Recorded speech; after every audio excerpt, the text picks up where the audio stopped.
I've always wanted to build a motorcycle powered race car.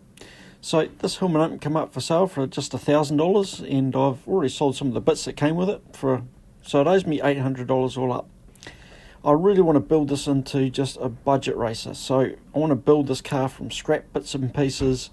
I don't want it to cost me a lot of money. And I figured that this would be the ideal thing to put some sort of motorcycle motor into. Interesting enough, this car actually had a Honda Goldwing flat 6 motor in it. It was adapted up to a Toyota Cressida differential. Believe it or not, but that differential weighs 45 kilograms. And we can't actually fit our motor in there. So what we've done is we bought a damaged BMW motorbike that has an 1150cc motor in it. And we've took the motor and gearbox out, and we have sold all the other bits and pieces off the motorbike. So we bought it for $800. We sold $1,400 worth of parts. So we actually this car literally owes us nothing. So far we've been able to just build it out of bits and pieces. I had the seat sitting around home. We've welded up a bracket to sit that to the floor. Mounted the BMW dashboard there. One thing I've learnt doing endurance racing is that you need a good fuel gauge. Otherwise you don't know how much fuel you got left in the tank, and you don't know when to come in and refuel. The longer the fuel stops you can do, the better. So luckily this has a fuel gauge there, and a red light comes up when your fuel's low. Around the front here we've put in a fuel cell. I had a fuel cell sitting around home. We're just adapting that to fit in. This is a 40 litre fuel cell, so the little motorcycle motor should go quite long fuel stops, I'm hoping. And there's a little fuel pump that was already there. We're going to use that to pump it to a surge tank in the back of the car. We've been adapting the rear to be disc brake. So we've welded these onto the hubs, put new bearings in here, got some discs that we got given, and some brake calipers that have got some race pads. So we've adapted all those to fit. Hopefully mount that up fairly soon. And then got some front brakes off a Honda. Again, it was donated to us. We're going to adapt those to fit on the front hubs, and that's going to be our rear sway bar. Came off a Subaru Justy. We're going to put a sway bar on the front as well. Fortunately, it came with Coney race shocks all around, and come with competition springs front and rear. So it should be a fun little car to drive. It's probably going to be worth a lot more money by the time we've finished working on it. We're just doing a little bit of panel beating, fixing a little bit of rust, a few little dents. Even came with all the paint to finish it off, which is cool.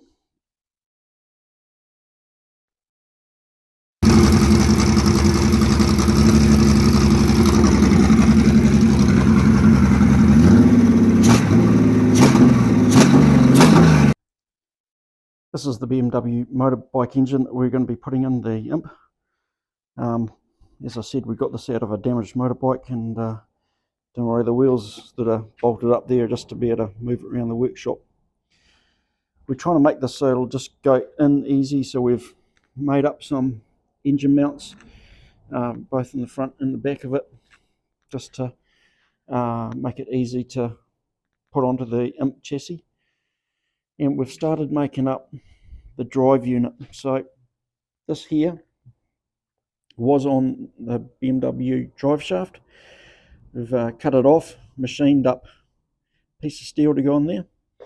And this is an old hydraulic flexi drive which I had sitting around the workshop, which will go bolt up into there, and then this will bolt up to the rubber yoke. So all in all, it should work right. So the drive shaft just sits in there. We've just put little air cleaners on it. We've had it running. It started up and it sits on here and runs quite well. Pretty noisy with no exhaust on it, but we'll get to that. Just going to use this clutch, the standard BMW clutch, and that will be mounted up on here somewhere. And we're just going to have a car hydraulic slave cylinder push the lever back and forward, so it should be fairly effective. Just want to make it so it's nice and easy that if we ever have to change the motor, it's easy to pull it out and put another one in. We have wired up the BMW kill switch onto a little panel here, and that will go on the inside of the car, which is easily reached by the driver. So you have the kill switch and starter easily accessible from the driver's seat. Obviously going to need to mount the oil cooler up somewhere with plenty of airflow. Probably going to have some fans blowing on the heads, because this is an air-cooled engine, not water-cooled. So still pretty fair bit of work to do. So I've decided to use a Hillman Imp gearbox to put the BMW motor into the Imp. We got the gearbox for $50. Should be alright. It solves our need to have a reverse gear, because obviously it's got 4 forward gears and 1 reverse. So I've made an adapter up in the lathe. I don't know if you can see it in there, but I welded the BMW drive shaft onto a piece of steel which I machined in the lathe, and then welded it onto a old Hillman Imp clutch plate. I think it'll work. I've made up a little plastic bush in the front there just to help line the drive shaft up. We'll take that out later. Just now I've got to try and line everything up and weld up as much braces as I can. So I've just made this aluminium plate in here. This piece here is bolted onto the BMW motor. I'm going to TIG weld that up down there. Need to somehow put some braces back here somewhere just to give it a bit more strength. Going to make up some aluminium plate to fit in here, weld onto the side of the gearbox so it bolts onto there, and then something across here too. So well, it's pretty much ready to go in the car now. It's all adapted up, hopefully all okay. Again, just made out of scrap bits of steel. We're going to use the battery off the motorbike and run the whole car electrics just straight off the battery, off the motorcycle electrical system. We've just adapted the clutch up like that, so retaining the BMW motorcycle clutch with a car slave cylinder and running a clutch master cylinder on the car. So that's how that's going to work. Throttle will be adapted like that, and this sits next to the driver, so the driver can just activate the BMW key, starter, kill switch, etc. Still lots to do, but pretty good progress. We'll start mounting it in the car this week. So this is a cut down of the BMW fuel tank. So we've cut the top off it. This did sit on the side. Obviously the fuel tank was above it. We've cut this off, plastic welded it, fiberglassed it, and JB welded it on the inside. So hopefully it's nice and sealed. We're going to hook up the air compressor to a valve that we put on there and pressure test it underwater to make sure it's sealed. The reason we wanted to do this is going to be our surge tank. We've got a fuel cell at the front. It'll pump fuel into here. It'll pump fuel into here. And then this here will be our return back to the fuel cell at the front of the car. But we keep all the standard BMW fuel filter, fuel pump, sender unit, all standard, so that we're not messing with any of that, just to try and make it reliable. And at least we'll know when this starts to go down in fuel level, it'll tell us on the fuel gauge, and then we know when to come in to refuel.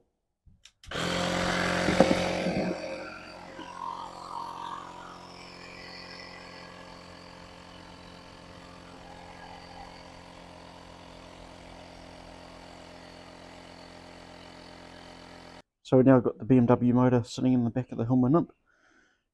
It's fairly close to being able to start it up. We've made an exhaust system up. It's a pretty tight fit in there. We've had to modify the rear bumper to get the exhaust in there.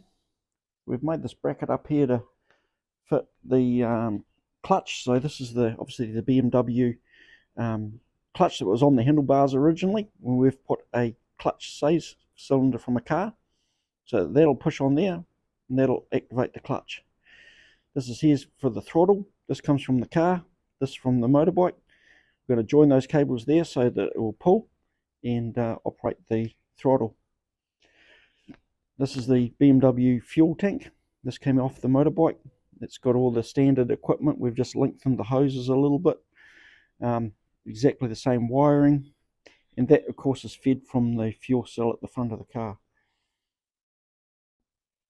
In here, we've lengthened all the BMW wiring loom so that it goes from the back all the way up to all the original key, handlebar controls, and of course the gauges.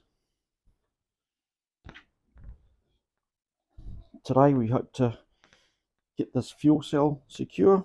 It's just sitting there at the moment, but got the fuel pump there that'll supply the fuel from the fuel cell to the surge tank at the back. So I want to get that mounted up today. The brakes are pretty much all done. We have disc brakes all around now. Mounted all those up, got race pads in there, should be good to go. Well, we've finally got the fuel system in. Had a lot of problems with, couldn't get the fuel pump to prime. Took it all apart to find that the water must have somehow got into the fuel tank and corroded the fuel pump, and the fuel pump wasn't running. So finally we're all hooked up, and this is our first attempted start, which I hope it'll run. So here we go.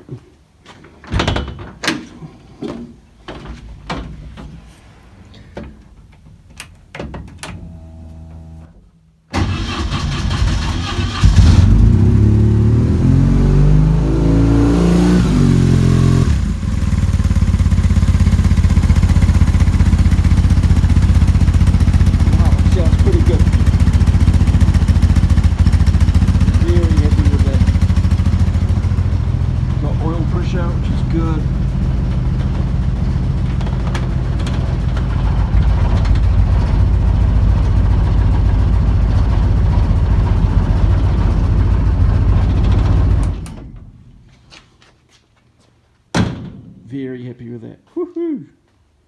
Sounds pretty cool too.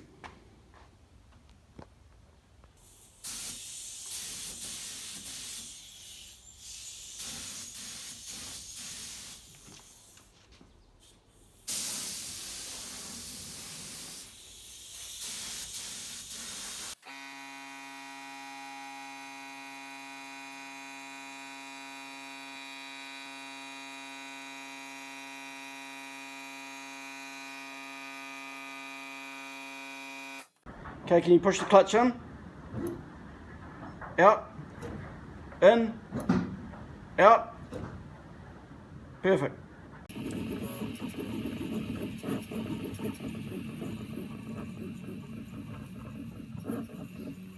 Well, I just 3D printed off all these parts, and this is going to make up the gear changer for the motorcycle gearbox.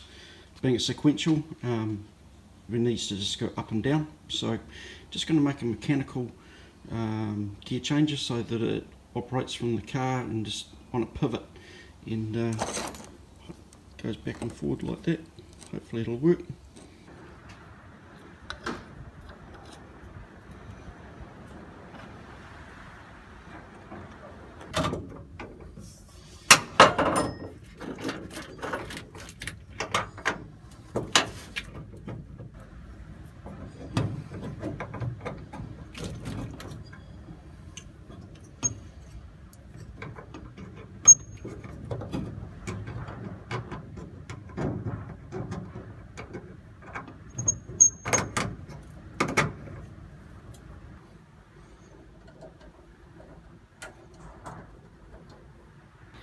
Well, that's the finished article. The gear changer that goes down onto the gearbox. so that shaft there that goes down onto the gear stick of the motorbike, and just a pivot there. Seems to be working pretty good. So if I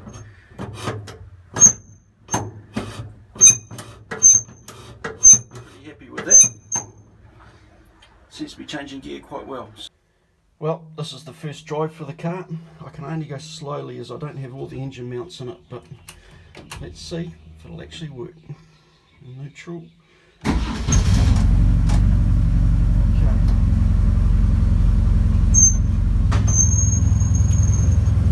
Oh, clutch is dragging a little bit.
Well, this should make a bit of difference to cooling. So we just made this up out of some polycarbonate, and the air should go through here quite easily.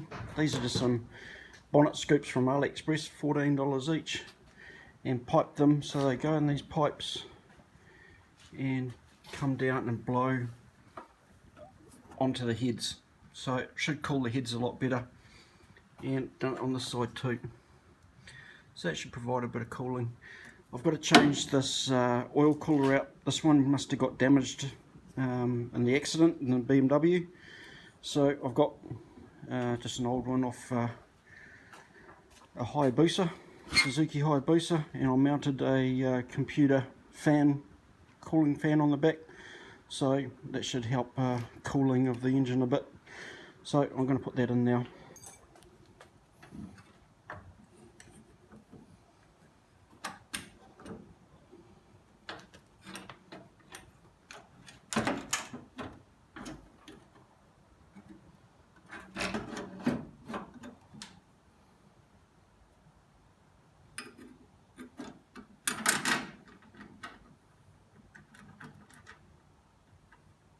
Well, this oil cooler mounted in there. Hopefully that'll get enough airflow through there and it'll be alright. I'll just give it a start up and make sure it's not leaking.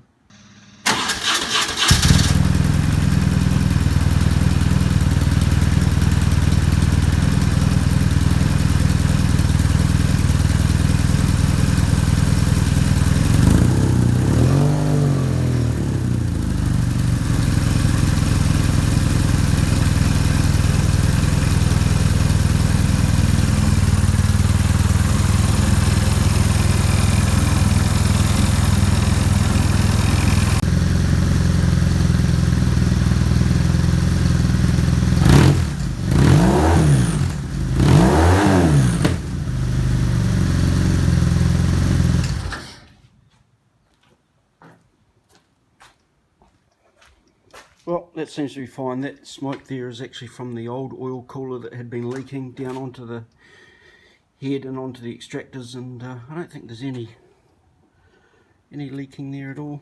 Looks alright to me.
As you just seen, last weekend we took it out for its first race event, a little autocarner, and it showed its real potential. It's a fun little car to drive.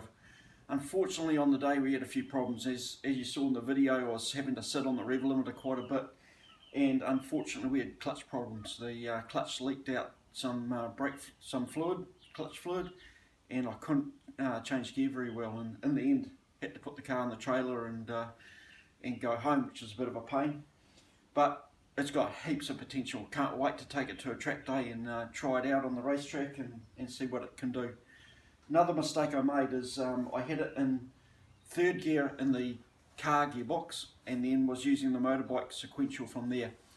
But I think what I'm going to have to do to get off the start line, start in third gear and first gear on the motorbike gearbox, and then once I've taken off, go to fourth on the car gearbox and then go up the shifter from there. is it's just too low geared and running it in third gear, but it's also too hard to take off in third gear from the start line. Sorry, fourth gear from the start line. So yeah, bit of learning to do. Otherwise, it proved itself to be extremely good. Probably need to put a brake bias in it to have a bit more adjustability in the brakes, but apart from that, and a rear sway bar is another thing. But man, on the whole, absolutely stoked. What a great little car. Anyway, thanks for watching the video. Got some more videos coming up soon with similar sort of cars and machinery. We'll catch you soon.